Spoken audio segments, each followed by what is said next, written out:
Assalamu alaikum dear students. Hope you all will be fine by the blessings of Allah subhanahu wa ta'ala and you all are doing good. Dear students, इस video में हम क्या discuss करने जा रहे हैं? We are going to discuss top 40 MCQs on RTI Act 2005 which we have discussed in our previous video in detail. Dear students, अगर आप इस वीडियो को पहली बार देख रहे हो तो मेरी आपसे एक सजेशन है कि पहले उस वीडियो को वॉच करके आए। मैंने ऑलरेडी इस पे एक वीडियो दिया है जिसमें मैंने बड़े डिटेल के साथ आरटीआई एक्ट को पढ़ाया है। ओके, पहला क्वेश्चन आपके लिए यहां पे, right to freedom of thought and expression can't be fully utilized by the citizens without right to information. It was directed by the Supreme Court in which case? ये हमने ऑलरेडी पढ़ा है उस वीडियो में और पहले ही मैंने इस चीज को डिस्कस किया था। अगर आप वो वीडियो देख के आए हो तो ये 40 के 40 एमसीक्यूज आपको आएंगे। यहां पर right freedom of thought and expression can't be fully utilized. Freedom of thought and expression जो है ये है आर्टिकल 19 में, इसको फुल्ली यूटिलाइज एक सिटीजन या सिटीजन नहीं कर सकते हैं तब तक जब तक सिटीजन को राइट टू इंफॉर्मेशन नहीं दी जाएगी। ये किस केस में सुप्रीम कोर्ट ने डायरेक्ट किया था? पहला option mister Kulwal versus Jaipur municipal corporation case in 1986। Second Golaknath case versus state of Punjab. Third Berubari case and fourth one is Maneka Gandhi versus union of India. बताइए इसका आंसर क्या है? अगर आप मेरा वीडियो देख के आए हो तो आप एक सेकंड में इसका आंसर निकालोगे, क्योंकि आर्टिकल 19 मैंने उसमें पहले ही पढ़ाया कि आर्टिकल 19 को एक सिटीजन फुल्ली यूटिलाइज नहीं कर सकता है जब तक राइट टू इंफॉर्मेशन नहीं दी जाएगी एक सिटीजन को। यह राइट जब तक नहीं दी जाएगी तब तक आर्टिकल 19 का फुल्ली यूज नहीं हो सकता है। और सुप्रीम कोर्ट ने यह चीज डायरेक्ट किया केस में, किस केस में? And your answer will be a mister Kulwal versus Jaipur municipal corporation case in 1986। Okay, तो आंसर जो है दैट इज फर्स्ट ऑप्शन, ये वाला ऑप्शन जो है ये इसका आंसर है। Question second, after Sudan which country of the world enacted RTI? ये 40 एमसीक्यूज जो है बेटा, 40 एमसीक्यूज जो हम इस वीडियो में डिस्कस करेंगे और एग्जाम में जो क्वेश्चन आएगा वो इन्हीं 40 एमसीक्यूज में पूछा जाएगा। इसलिए ये 40 एमसीक्यूज कीनली आप वॉच करिए और सारे चीजें इसमें याद रखिए जो भी हम डिस्कस करने वाले हैं। सूडान के बाद अगर पहले देश की बात करेंगे, फर्स्ट कंट्री की बात करेंगे, the first country was Sudan that enacted RTI, जिसने आरटीआई को एनेक्ट किया था। सूडान के बाद which country of the world enacted RTI? Sudan के बाद किस मुल्क ने आरटीआई को क्या किया? एनेक्ट किया। क्या फ्रांस है, इंग्लैंड है, इंडिया है या यूएसए है? तो इसका आंसर जो है दैट्स यूएसए। यूएसए ने सूडान के बाद क्या किया? आरटीआई को एनेक्ट किया। ओके, क्वेश्चन 3, क्वेश्चन नंबर 3 यहां पे आप देख सकते हो, which among the following countries have enacted RTI act? अगर राइट टू इंफॉर्मेशन की बात करेंगे, यानी कि क्वेश्चन पूछ रहा है हमसे which among the following countries, इनमें से किस कंट्री ने क्या किया है? आरटीआई को एनेक्ट किया है। ठीक है, किस कंट्री ने आरटीआई को एनेक्ट किया है? इंडिया ने भी आरटीआई एक्ट 2005 यानी कि आरटीआई एनेक्ट किया है 2005 में। इसके बाद यूएसए ने भी, अभी पढ़ा हमने, सूडान के बाद यूएसए वो कंट्री है जिसने सूडान के बाद आरटीआई को एनेक्ट किया। उसके बाद कनाडा भी है, कनाडा ने भी आरटीआई को एनेक्ट किया। और लास्ट वाला ऑप्शन जो है that's all of the above, and इसका आंसर जो रहेगा वो रहेगा ऑल ऑफ द अबव। एक बार फिर से मेरी सजेशन है, मेरी रिक्वेस्ट है उन बच्चों से जो पहली बार ये वीडियो देख रहे हैं कि पहले जो प्रीवियस वीडियो आरटीआई पे मैंने दिया है बड़े डिटेल के साथ मैंने उसमें डिस्कस किया है आरटीआई एक्ट को, उसको वॉच करके आइए और ये सारे चीजें उस वीडियो में मैंने डिस्कस किए हैं। यहां पे और एक क्वेश्चन है, who was the first chief central information commissioner? यहां पे who was the first chief central information commissioner? अगर सेंट्रल इंफॉर्मेशन कमीशन की बात करेंगे, सेंट्रल इंफॉर्मेशन कमीशन में एक सीआईसी रहता है और 10 मेंबर्स यानी कि टोटल 11 मेंबर्स होते हैं उसमें। और पहला सेंट्रल इंफॉर्मेशन कमिश्नर कौन रहा है? That is Wajahat Habibullah. Important question है, इसको नोट करके रखें। Wajahat Habibullah was the first chief central information commissioner. आगे है पावर्स एंड फंक्शंस, यहां पे आप देख सकते हो powers and functions of the information commission, appeal and penalties are mentioned in which chapter of RTI. अगर आरटीआई की बेटा बात करेंगे, आरटीआई में 6 चैप्टर्स है, 31 सेक्शंस है और 2 शेड्यूल्स है। 2 शेड्यूल के साथ 31 सेक्शन के साथ 6 चैप्टर। कभी क्वेश्चन डायरेक्टली भी पूछा जाता है कि इसमें कितने चैप्टर्स है, और इन 6 चैप्टर्स में से किस चैप्टर में पावर्स और फंक्शंस की जिक्र की गई है, जो कि किसको है, इंफॉर्मेशन कमीशन को। इंफॉर्मेशन कमीशन के पावर्स क्या है, फंक्शंस क्या है, और इसके साथ साथ पेनल्टीज क्या है अगर इन्होंने आरटीआई का कोई रेस्पॉन्स नहीं दिया। तो ये किस चैप्टर में मेंशन है, बताइए। चैप्टर 4, चैप्टर 6, चैप्टर 5, चैप्टर 3, और इसका सही जवाब जो है, इसका सही आंसर है दैट इज चैप्टर 5। अगर चैप्टर फर्स्ट की बात करेंगे दैट इज प्रिलिमिनरी, और second chapter obligation of public authority. Third chapter की अगर हम बात करेंगे that is central information commission, and fourth chapter is state information commission, and fifth chapter we have already discussed that is powers and functions of information commission.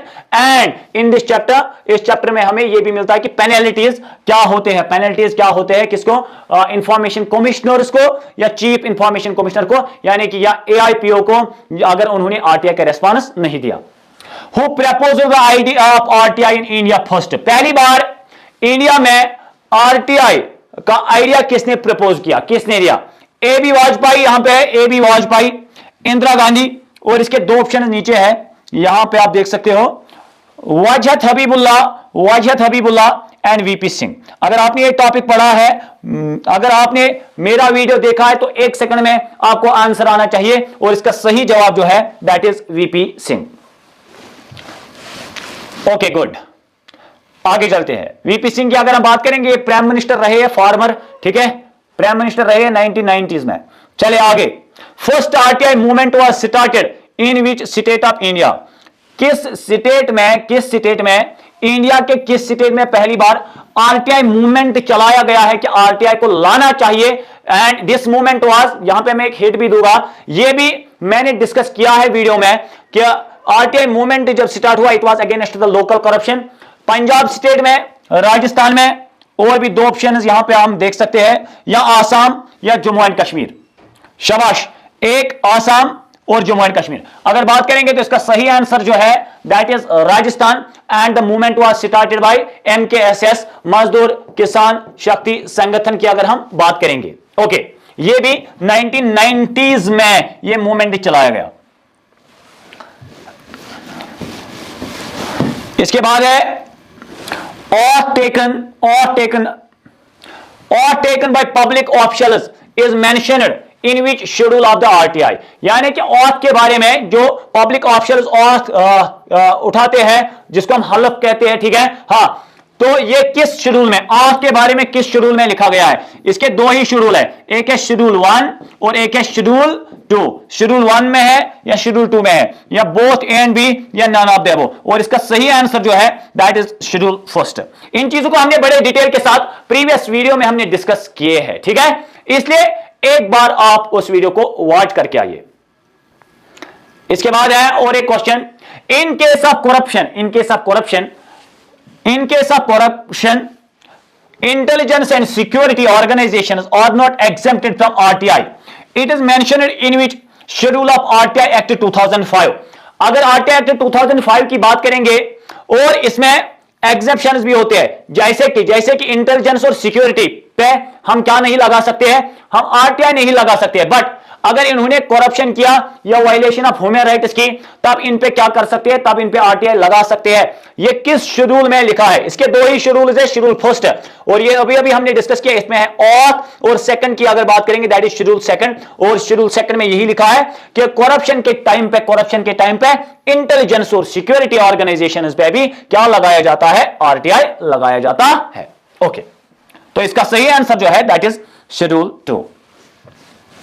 Now which section deals with penalties? अगर बात करेंगे which section deals with penalties for APIO and PIO in case of rejection of appeal or given wrong or incorrect information? APIO की अगर हम बात करेंगे, assistant public information officer और public information officer, ये दो ऐसे ऑफिसर्स हैं, पहले कंसेप्ट यहां पे क्लियर कर लो। ये दो ऐसे ऑफिसर्स हैं जो क्या करते हैं, जो रेस्पॉन्स देते हैं, जो एप्लीकेशन होती है किसकी, एप्लीकेंट की, जो कंप्लेंट होती है, एप्लीकेशन होती है, तो उस एप्लीकेशन पे रेस्पॉन्स देते हैं कौन, एपीआईओ और पीआईओ। अगर इन्होंने रिजेक्शन ऑफ अपील की, यानी कि अगर सिटीजन ने अपील की है, आरटीआई किया है और इन्हें कोई रेस्पॉन्स नहीं दिया या रॉन्ग इंफॉर्मेशन दिया, डायरेक्टली उसकी अपील रिजेक्ट की, ठीक है, तो इनको पेनल्टी लग सकती है।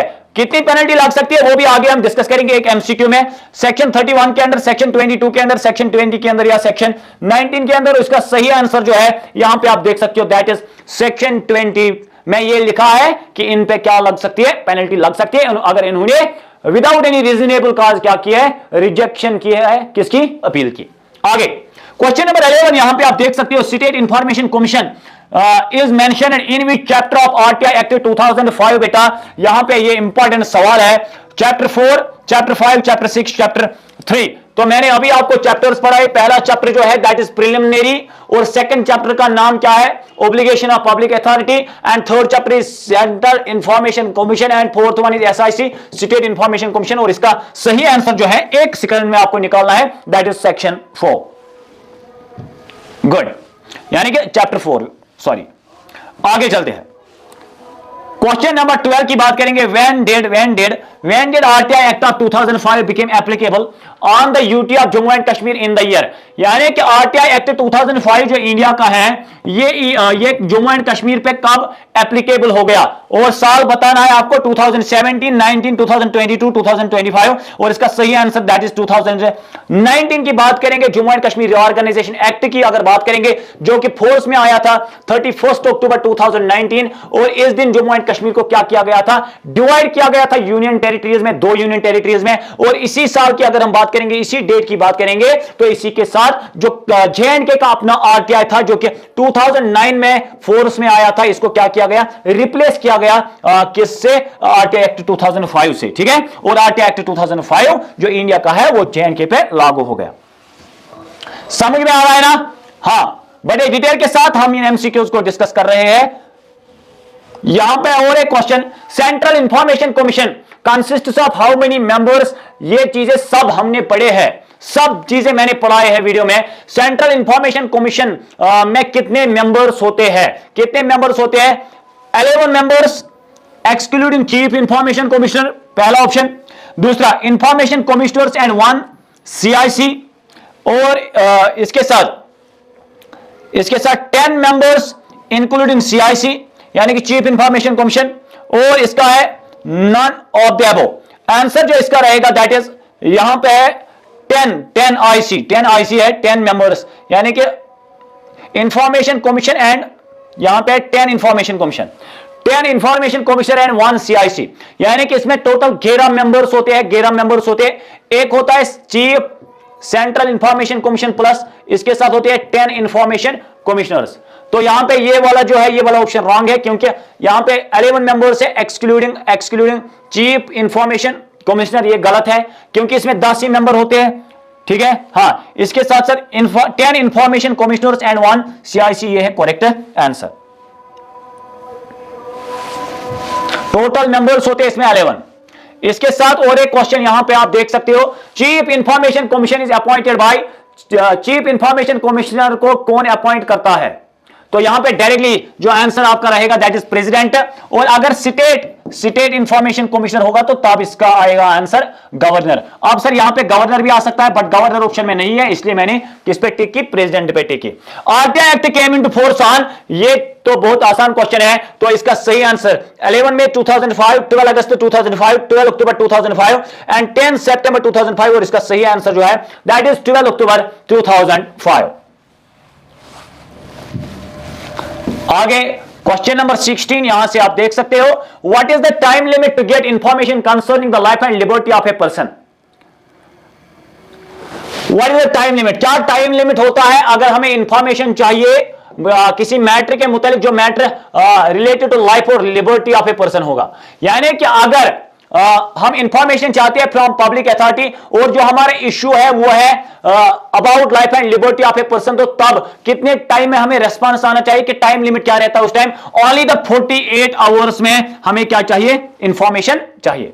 आगे, what is the time limit to get information under RTI act, कितना टाइम लिमिट होता है अगर एक सिटीजन आरटीआई करता है तो कितने टाइम में उसको रेस्पॉन्स मिलता है। आरटीआई एक्ट 2005 के अंडर अगर देखेंगे तो मैक्सिमम अगर देखेंगे मैक्सिमम तो 30 डेज इसका आंसर रहने वाला है, कि अगर एक सिटीजन को इंफॉर्मेशन चाहिए, a person wants to access the information about the public authorities and after the complaint की अगर हम बात करेंगे after the application, so he और she can get response within 30 days.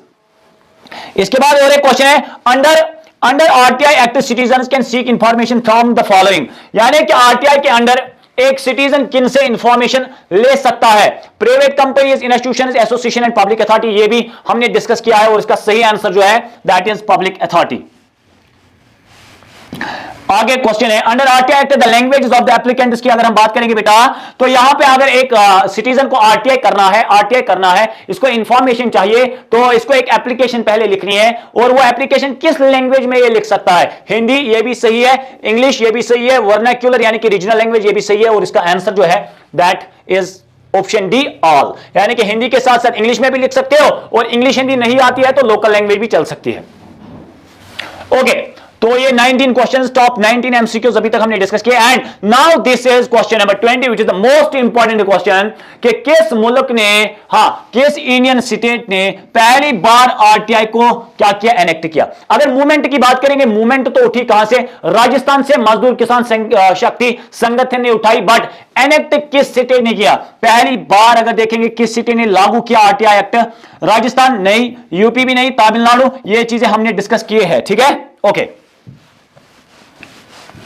इसके बाद तो इसका है तमिलनाडु, इसका आंसर रहेगा विच section of RTI act 2005 deals with obligation for public authority.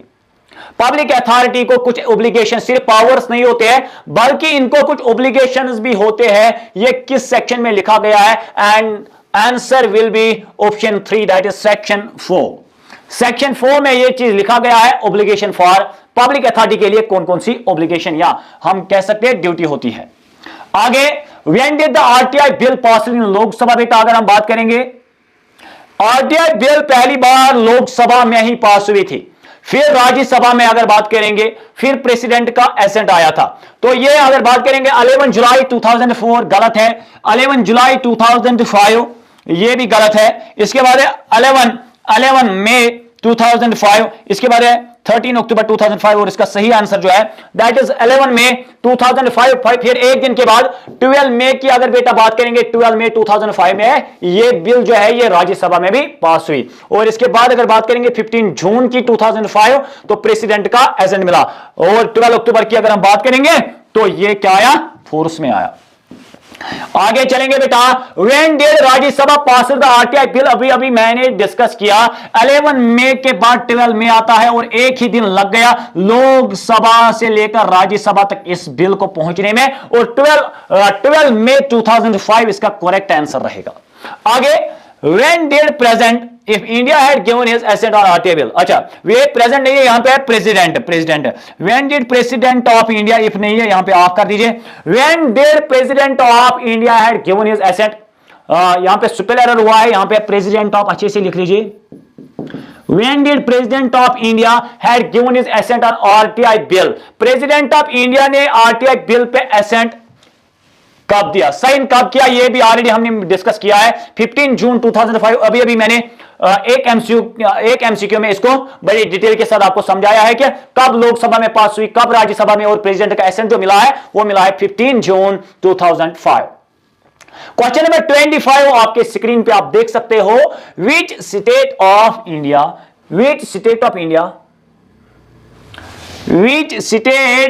India enacted RTI act 2005 after Tamil Nadu. This is the most important question बेटा, ये बहुत इंपॉर्टेंट क्वेश्चन बन जाता है कि किस स्टेट ऑफ इंडिया ने एनेक्ट किया आरटीआई एक्ट 2005 में आफ्टर तमिलनाडु के बाद। पहली स्टेट की बात करेंगे that is that is Tamil Nadu. पहली स्टेट जो है वो तमिलनाडु है जिसने आरटीआई एक्ट को क्या किया है, आरटीआई एक्ट को क्या किया है, इंप्लीमेंट किया है या एनेक्ट किया है। उसके बाद दूसरी स्टेट का नाम बताइए। जैसे कि अगर हम बात करेंगे Sudan is the first country at the international level that enacted the RTI, और इसके बाद and it was followed by USA, जो कि हमने एक एमसीक्यू में क्या डिस्कस किया।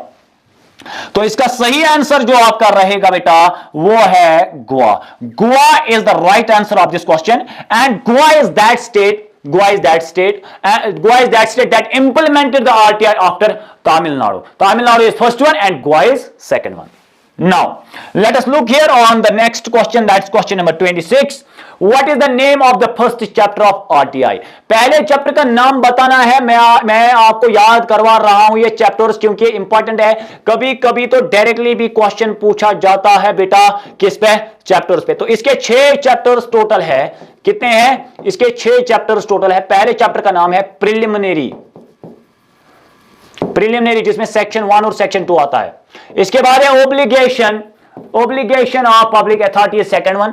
ओब्लिगेशन ऑफ पब्लिक अथॉरिटी की ओब्लिगेशन की बात करेंगे। And the third one that is CIC, central information commission, and after that is SIC, state information commission.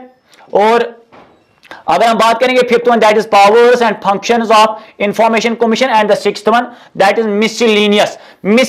ये याद करिए, preliminary first one, obligation of public authority second, central information commission third, state information commission fourth one, powers and functions and about the penalties of the information commission is fifth one, and the sixth one that is miscellaneous. Okay बेटा, तो ये है what is the name of the first chapter. तो आप directly बोल सकते हो first chapter जो है उसका नाम क्या है, उसका नाम है प्रिलिमिनरी। यहां पे question number 26, look on the screen and this is the most important question, which of the following is not an objective of RTI. और इस क्वेश्चन का आपको कमेंट बॉक्स में जवाब देना है क्योंकि इसका मैंने ऑप्शन में आंसर नहीं रखा है। Which of the following is not an objective of RTI, इन चारों में से कौन सा ऑब्जेक्टिव ऑफ आरटीआई नहीं है। यानी कि आरटीआई एक्ट को लाया गया, इसके पीछे कुछ रीजन थे और वो रीजन यहां पे लिखे गए हैं, बट एक इनमें से है जो इसके पीछे रीजन नहीं था।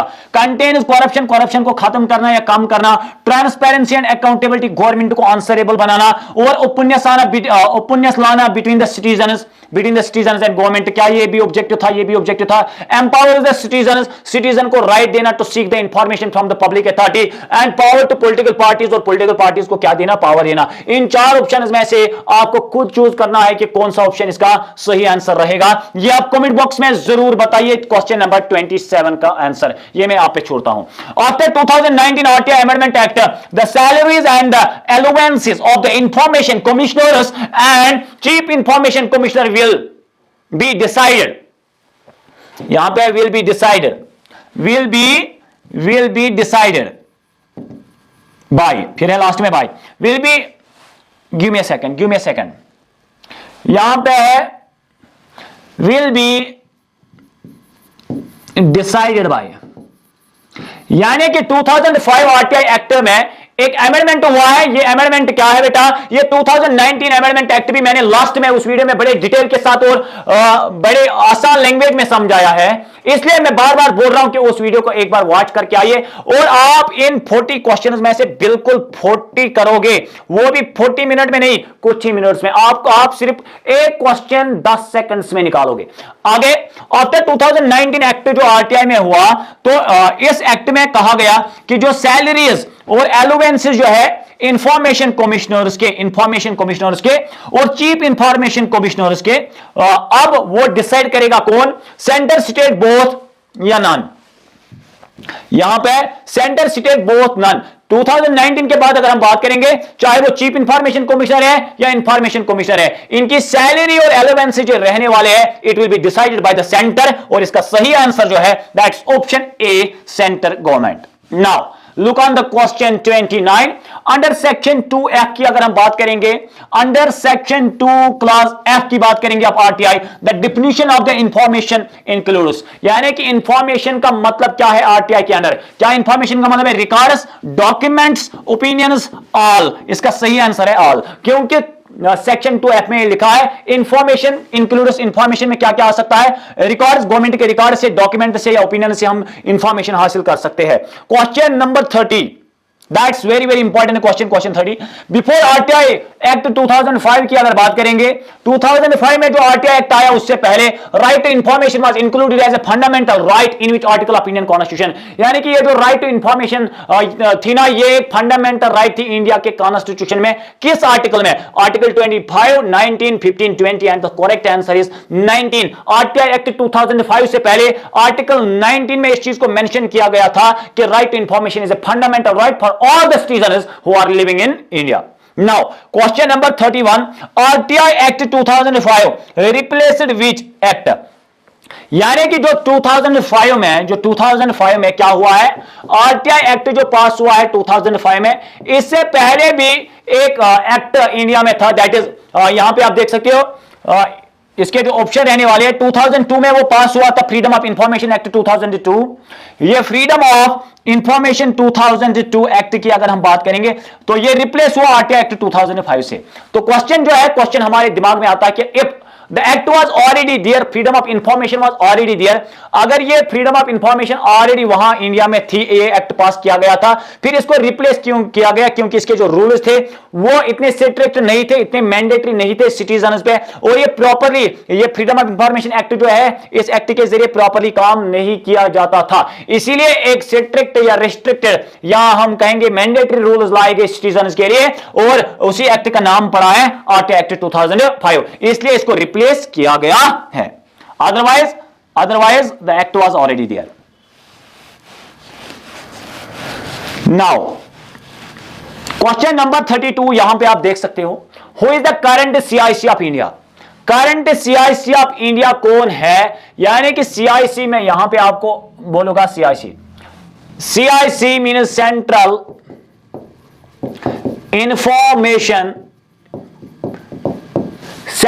Information commissioner, central information commissioner plus 10 information commissioners होते हैं, ये बनाते हैं सेंट्रल इंफॉर्मेशन कमीशन। यह है कमिश्नर, यहां पे है कमीशन, सेंट्रल इंफॉर्मेशन कमीशन की अगर हम बात करेंगे, इसमें 10 इंफॉर्मेशन कमिश्नर्स होते हैं और इनके साथ साथ एक चीफ सेंट्रल इंफॉर्मेशन कमिश्नर जो कि इनका हेड होता है। और अगर पहले चीफ सेंट्रल इंफॉर्मेशन कमिश्नर की बात करेंगे, कौन थे? वो थे वजहत हबीबुल्लाह,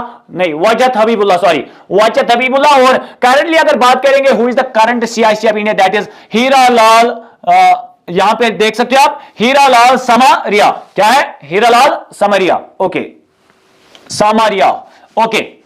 आगे चलते हैं, क्वेश्चन नंबर 33, यहां पे आप देख सकते हो, in which case it was directed by the supreme court, किस केस में सुप्रीम कोर्ट ने डायरेक्ट किया, ऑर्डर दिया of India that right to information should be made as the fundamental right under article 19(1)(a), यानी कि supreme court ने एक case में ये बोला, ये ऑर्डर दिया कि राइट टू इंफॉर्मेशन को बनाया जाए फंडामेंटल राइट आर्टिकल 19(1)(a) के अंडर, और उस केस का नाम है Rajnarayan versus state of Uttar Pradesh.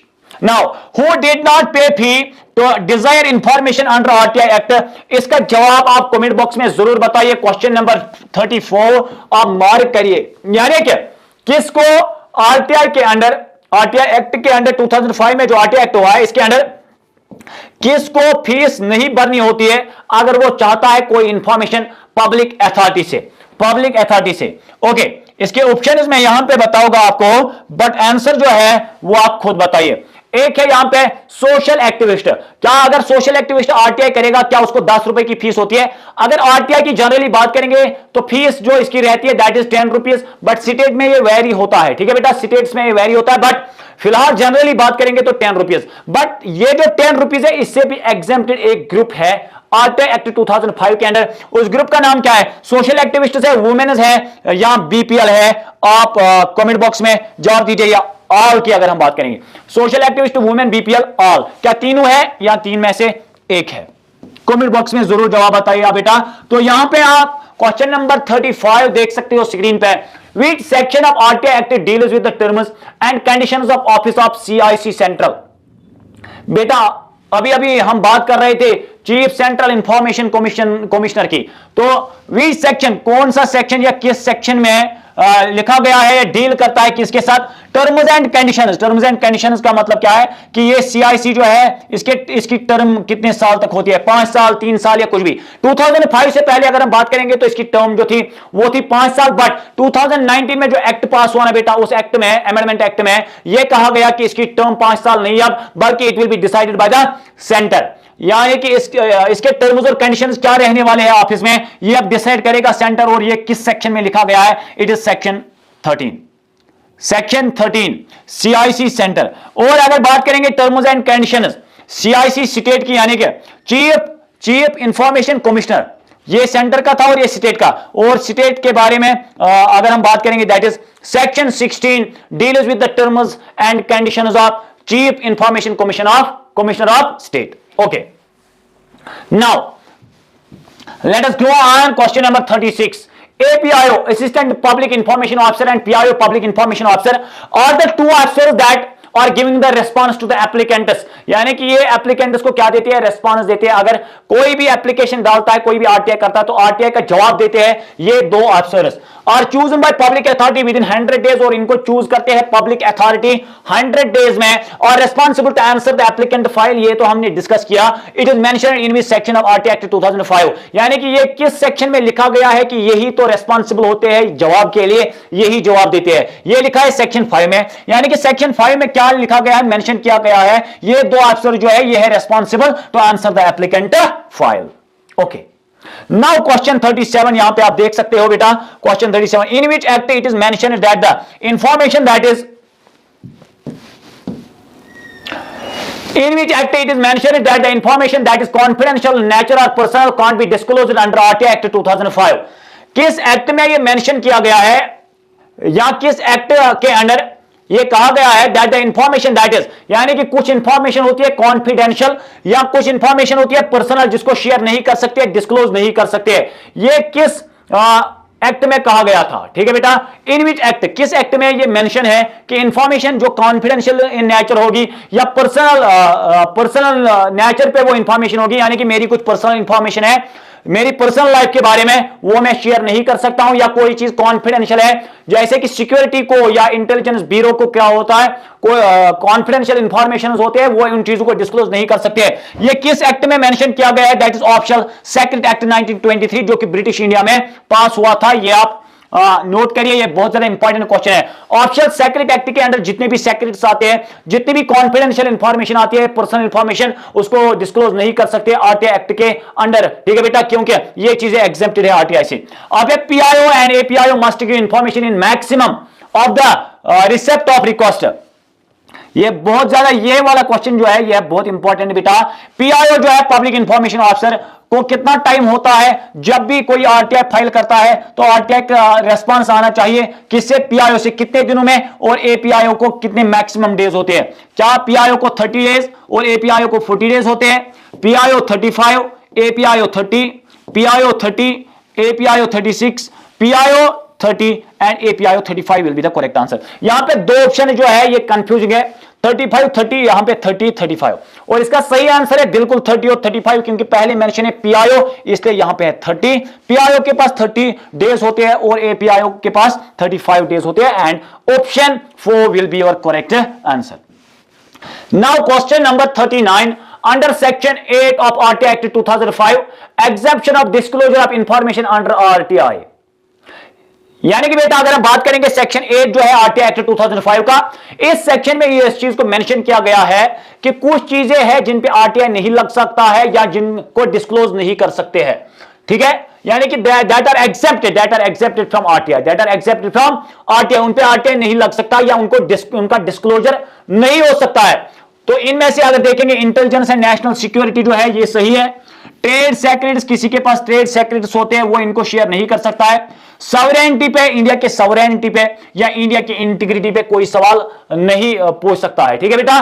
तो ये 3 के 3 जो है ये एग्जेम्प्टेड है फ्रॉम द आरटीआई, तो इसका सही आंसर जो रहेगा that is all of the above. Now question number 40 and this will be the last question. ये आज के एमसीक्यू सेशन का लास्ट क्वेश्चन रहेगा। द सेंट्रल इंफॉर्मेशन कमिश्नर और state information commission while enquiring any matter have the power of. That's very very important question. जब ये कोई case क्या करते हैं, इंक्वायर करते हैं या किसी चीज पे इन्वेस्टिगेट करते हैं, मान लीजिए किसी सिटीजन ने आरटीआई किया और इसका कोई रेस्पॉन्स नहीं आया, फिर इसने सेकंड अपील की, तो ये सेकंड अपील जाएगी इंफॉर्मेशन कमीशन के पास और वो क्या करेंगे, वो करेंगे इंक्वायर किया, इसका रेस्पॉन्स पहली बार क्यों नहीं मिला, और तब जब ये इन्वेस्टिगेट करते हैं या इंक्वायर करते हैं तब इनके पास जो पावर रहता है वो रहता है एक सिविल कोर्ट का, यानी कि ये खुद में एक कोर्ट होते हैं। तो इसका सही आंसर जो है that is civil court, that is option D. आपके लिए ये लास्ट क्वेश्चन आप देख सकते हो बेटा, यहां पे क्वेश्चन 41 यहां पे, if the central information commissioner or the state information commissioner without any reasonable reason has not furnished information within the time or deliberately denied the appeal or request for the information, then the penalty should not exceed। यानी कि अगर हम information central information commissioner की बात करेंगे या state information commissioner की बात करेंगे, अगर उन्होंने कोई रेस्पॉन्स नहीं दिया जितना टाइम उनको आरटीआई के अंडर है उस टाइम पे या उन दिनों में उन्होंने कोई रेस्पॉन्स नहीं दिया या रिजेक्ट की अपील को, फिर उनके पास कोई रीजनेबल रीजन नहीं होगा, ठीक है, डिफेंड करने के लिए, या अगर उन्होंने अपील को डिनाई कर दिया, रिक्वेस्ट को क्या किया, रिजेक्ट किया, तब उनको एक पेनल्टी लग सकती है। बट एक्सीड कहां तक, यानी कि 250 रुपीज इनको पर डे देने पड़ेंगे एज ए पेनल्टी, तब तक जब तक ये अमाउंट कहां तक पहुंचेगा 25000, यानी कि 25,000। ओके, नाउ ये क्वेश्चन जो है ये आपके लिए है। सेकंड अपील विद इन, यानी कि अगर पहली बार अपील जो है वो रिजेक्ट हुई या उसका कोई रेस्पॉन्स नहीं आया या उस अपील से हम सेटिस्फाइड नहीं हो गए, तो सेकंड अपील जो है, जो कि सेक्शन 19 ये मैं यहां से बताऊंगा, ये है अंडर वी सेक्शन, यानी कि सेक्शन 19 के अंडर एक बार फिर से हम सेकंड अपील के लिए जा सकते हैं। कितने दिनों में जा सकते हैं ये कमेंट बॉक्स में आप जरूर बताइए। तो आई होप कि ये जो सेशन रहा ये आपके लिए बहुत ज्यादा बेनिफिशियल होगा और जितने भी क्वेश्चंस आएंगे एग्जाम में, और आई होप कि वो इसी वीडियो में आपसे पूछे जाएंगे बेटा। तो लास्ट में मैं ये कहना चाहता हूं कि बड़े मेहनत के साथ मैं आपके लिए वीडियो लेके आता हूं, तो एक लाइक बनती है। तो नेक्स्ट वीडियो में हम डिस्कस करेंगे जो भी इंपॉर्टेंट और टॉपिक्स कॉम्पिटिटिव एग्जाम के सिलेबस में होते हैं वो हम सारे 1 by 1 डिस्कस करेंगे। दीजिए नेक्स्ट वीडियो के लिए इजाजत, तब तक खुदा हाफिज।